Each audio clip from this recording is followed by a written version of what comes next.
Now let's move on down to the Newcastle Herald. The front page reads the headline, "Looking to the Future."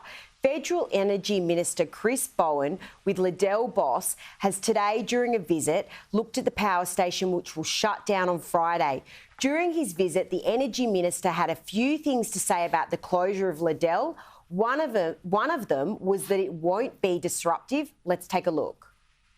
Certainly, AEMO has advised to me very clearly and all my state and territory colleagues that the closure of Liddell can be absorbed into the system without any disruption or threats because of all the dispatchable renewables that have come on in recent times. Michael, do you believe Chris Bowen here? Do you think this won't really have a big impact? Well, Chris is one of the worst ministers we've seen in federal politics for. He's very polarising, isn't he? Well, no, he's just hopeless. I mean, he was the immigration minister when 1,000 people arrived, or 1,000 people drowned trying to arrive on boats, or up to 1,000. A record number of boats arrived on his watch. He was treasurer for 5 minutes. He was hopeless at that because he's a faction leader in New South Wales. They have to give him a job somewhere.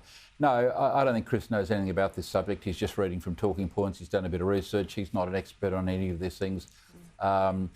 You compare some of the better ministers in that government, Don Farrell, Richard Marles, who are serious operators.